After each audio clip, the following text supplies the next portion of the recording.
삼부토건 주가가 급등한 건 원희룡 당시 장관도 참석한 우크라이나 재건 포럼에서 MOU를 체결한 게 결정적이었습니다. 근데 이 포럼 열흘 전 삼부토건 관계자가 포럼 주최 측인 협회 대표를 경영진으로 선임하려 한 걸로 확인됐습니다.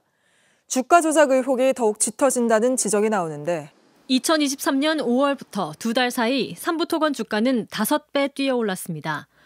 이 시기 똑같은 모양의 주가 그래프를 그린 곳은 웰바이오텍. 삼부토건 실소유주가 함께 일대 주주로 지배하고 있던 관계사입니다. 두 회사 주가가 치솟은 시작점은 5월 22일. 다음 1,050원, 1,020원대에서 5,500원까지 5.5배가 올랐습니다. 아주 단기간이죠. 그래프가 소위 교과서에 나오는 대로 매우 예쁜 그래프입니다. 그런데 이걸 왜 몰랐을까? 당시에 여러분 다 아시겠지만 우크라이나에 대한 전후 복구 어쩌고 저쩌고. 사실 이거는 주식을 조금만 해본 사람이 보면 이 주가 조작인 게 딱 드러납니다. 다만 잡을 수 있냐 없냐의 정도 차이죠.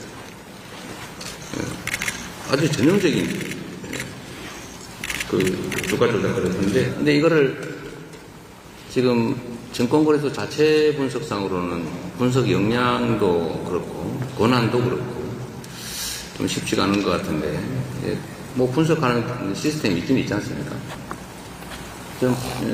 좀 이 증권거래소 자체적으로라도 이런 의심 가는 것들은 좀 실제로 조사할 수 있게, 이 조사 권한을 독점할 필요는 없거든요. 다음 날 폴란드에서 열리는 우크라이나 재건 포럼에 참석한다는 기사가 나오면서부터입니다. 이 포럼은 유라시아 경제인협회라는 비영리 법인이 주최했습니다. 삼부토건과 웰바이오텍 대표는 포럼에 참석한 원희룡 국토부 장관과 찍은 사진을 동원해 현지 업체들과 MOU를 맺었다며 홍보했습니다. 금감원은 두 회사가 재건 사업 추진 능력도 의사도 없이 벌인 허위 홍보라고 판단했습니다. JTBC는 이 포럼 열흘 전인 5월 12일 웰바이오텍이 낸 공시를 확인했습니다. 주주총회로 사내이사를 선임하려 한다는 내용, 내정자는 이 재건 포럼 주최 측인 유라시아 경제인협회 양모 대표입니다. 포럼 시작 열흘 전이자 문제의 3부 체크 메시지 이틀 전 시점입니다. 양 대표 이사 선임안은 우크라이나 관련 주가 부양 효과가 가라앉기 시작한 8월 돌연 무산됐습니다. 이에 대해 양 대표는 비영리 법인 책임자로서 부적절하다 판단해 이사직을 최종 고사한 것이라고 해명했습니다. 웰바이오텍 측은 실제 재건 사업에 참여하려 했고 양 대표 영입이 도움이 될 걸로 판단했을 뿐이란 취지로 설명했습니다. 검찰은 포럼 기획 단계부터 이후 국토부 참여 과정까지 전방위적으로 수사할 계획입니다. 의혹이 거듭되었던 배경인데 논란을 키울 만한 녹음 파일이 공개됐습니다. 조 전 회장의 둘째 아들인 조시현 전 삼부토건 부사장이 최근 지인과 나눈 대화입니다. 고양시에 걸리니 그런 거야. 삼부돈 가지고 이것저것 지네들 개인적으로 투자하고 난리치고 그런 게 있어요. 가장 정확히 하는 게 윤총일 거야. 그걸 못 받는다고 하는 건데 너무나도 날수하고. 사업 당시 시행 관계자들의 횡령 의혹이 드러났지만 조남욱 전 회장이 검찰을 동원해 막았다는 겁니다. 이후에도 삼부토건은 윤석열 검사에게 비리를 3차례나 적발되고도 무사했다는 게 아들 조 전 사장의 말입니다. 윤총한테 제일 걸렸거든. 첫 번째 고양이 말고 장산. 그때 고양이 있었어요. 집정지에서 걸린 거야. 그렇죠. 이거 도저히 안 된다네. 봐줄 수는 없다는 의견도 거기서 양반이 봐달라는 알지만. MBC는 발언 취지를 확인하기 위해 조 전 부사장에게 여러 차례 연락을 시도했지만 닿지 않았습니다. 윤 후보 측은 고양지청 수사 당시 삼부토건은 시행이 아닌 시공업체일 빈집털이 아시죠? 이렇게 우크라이나 전쟁이 우크라이나 쪽으로 유리하게 종료가 될수록 우리나라 기업들이 우크라이나 재건 사업 또한 활발하게 이루어질 것으로 기대가 됩니다. 아까도 말씀드렸지만 우크라이나 전쟁은 재건 사업뿐만 아니라 국제 에너지 시장과도 크게 연관이 있습니다. 왜냐하면 이 에너지 가격이라는 것은 석유와 가스 가격의 영향을 받을 수밖에 없는데요. 대표적인 가스 수출국인 러시아가 전쟁을 일으키는 바람에 경제 제재를 받으면서 가스 값이 폭등하게 되었기 때문이죠. 가스가 부족하니까 대체제인 석유 값도 오르고 또 산유국들의 입김이 세지다 보니까 중동 쪽 오일머니와 오일 파워가 몰리고 있는 겁니다. 제가 이렇게 우크라이나와 사우디아라비아를 오가면서 일을 하고 있는 것도 이러한 흐름 속에서 세계 정세의 톱니바퀴를 우리에게 유리하게 돌리기 위해서 그런 것입니다. 그래서 원팀 코리아에는 국토부나 건설사 같은 재건사업과 관련된 부서와 기업들만 있는 게 아니라 스마트시티, 에너지 또는 농수산물까지 망라하는 대규모의 토탈 패키지가 준비되어 하고 있습니다. 우크라이나가 전 세계에 대해서 한국의 전쟁 복구 역량을 보여줄 수 있는, 그리고 전쟁 이후에 새로운 경제 발전 계획을 보여줄 수 있는 그런 전시장이다, 이렇게 말씀드릴 수가 있겠죠. 자세한 말씀은 나중에 드리겠습니다만은 이미 우크라이나 재건 사업 중에 파일럿 프로젝트를 실시해서 선정된 곳이 있습니다. 이미 한국이 외국에 대해서 직접 원조로 주고 있는 스마트 시티 사업이 전 세계를 상대로 벌어지고 있는데요. 이번에 우크라이나의 우만이라는 도시를 일부러 선정을 했습니다. 이곳은 우크라이나 중부의 교통 요충지인데요. 우만이라는 시 전체를 스마트 시티로 건설할 그 컨설팅과 기획 설계 작업을 대한민국의 정부의 원조 재원을 가지고 진행을 하고 있습니다. 우크라이나에서는 우만 말고 다른 곳도 지정을 해달라고 해서 추가적으로 스마트 시티 시범 사업을 우크라이나의 여러 도시에 지정하기 위한 조사 작업도 진행을 하고 있습니다. 우리나라의 스마트 시티와 같이 발전된 인프라 시스템을 요새 대한민국의 군수, 방산 사업이 활성화돼서 전 세계에 수출이 되고 있는 것처럼 성공적으로 전 세계에 보여줄 수 있는 새로운 기회의 장이 될 것으로 확신하고 있습니다.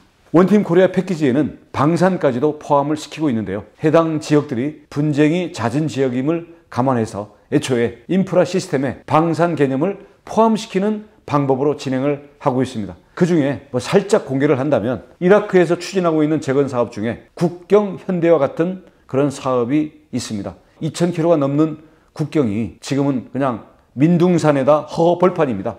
여기에 대해서 철책선 또 멋있는 디자인으로 좀 만들고 CCTV 그리고 센서, 수도 그리고 전기 그리고 사람이 상주할 수 있는 소초 사업과 함께 로봇, 인공지능 이런 걸 투입할 수 있겠죠. 이런 것들을 우리 한국에다 발주를 하고 싶어서 지금 물밑 작업이 진행되고 있는데요. 이것도 건설 인프라에 해당하기 때문에 바로 제가 이라크와 한국 사이의 공동위원회의 위원장으로서 그 부분에 대한 교섭을 지금 막 진행을 하고 있습니다.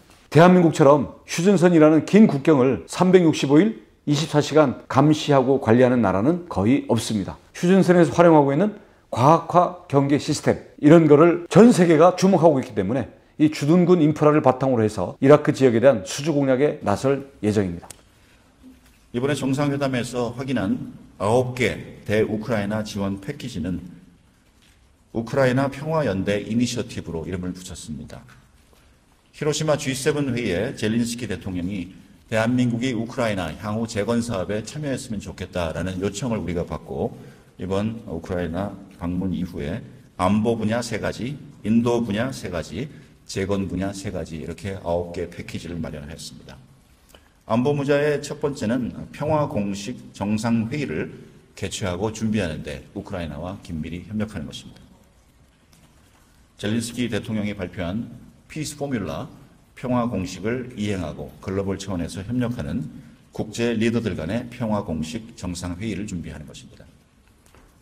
두 번째는 군수 물자 지원을 보다 확대하는 것이고요. 더 나아가서 중장기적으로 한국과 우크라이나의 방위 산업 협력을 계획하고 구상하는 것입니다. 세 번째는 식량 안보 그리고 에너지 안보에 있어서 국제적 기여와 협력을 확대하는 것입니다. 인도주의 분야에 들어가서 우리의 네 번째 기여는 안전 장비 지원을 더욱 확대하는 것입니다. 특히 좀 전에 말씀드린 바와 같이 지뢰 탐지기, 지뢰 제거기에 대한 우크라이나의 수요가 절박할 만큼 컸다라고 평가가 돼서 여기에 대한 지원을 더욱더 확대할 생각입니다. 그리고 다섯 번째 항목으로 재정 지원이 있습니다. 우크라이나의 전쟁 수행 능력을 지원하기 위해서 세계은행을 통해서라든지 국제사회와 협력해서 우크라이나의 재정 상황을 적절한 수준에서 지원하도록 하겠습니다. 여섯 번째, 조금 전에 말씀드린 아동 지원이 되겠습니다. 우크라이나 아동을 위한 심리, 정신적 치료 그리고 인도주의적인 기본적인 지원 체계를 들 수가 있습니다. 재건 분야로 넘어가서 7번 항목은 EDCF, 대외경제협력기금을 통한 지원, 그리고 ODA, 무상 원조를 지원을 통한 두 가지의 지원 패키지를 적절히 배합을 하는 것입니다. 특히 이번에 우크라이나는 2차 전지, 전기 자동차 생산, 금속, 재련 분야까지 우리 기업에 직접 투자를 요청해 왔습니다. 따라서 폴란드와 함께 3자 간의 재건 MOU를 체결하긴 했지만 장기적으로 봐서 방산 분야, 그리고 공급망 분야, 기본 인프라와 관련된 자동차 분야, 차세대 배터리 분야, 그리고 통신, 디지털 분야까지 우리나라 기업들의 직접적인 투자를 원하고 있었습니다. 8번째 항목으로 교육 프로그램 지원입니다. 우크라이나는 현재 취약한 교육 상황을 만회하기 위해서 더 많은 랩탑 그리고 컴퓨터, 노트북을 원하고 있습니다. 물론 거기에 탑재한 교육 프로그램도 우리가 지원을 할 수가 있겠죠. 따라서 온 오프라인에 걸친 우크라이나 어린이를 위한 그리고 학생들을 위한 교육 프로그램 지원을 들 수가 있겠습니다. 여기에 대해서 우크라이나 대통령이 큰 관심을 표명했습니다.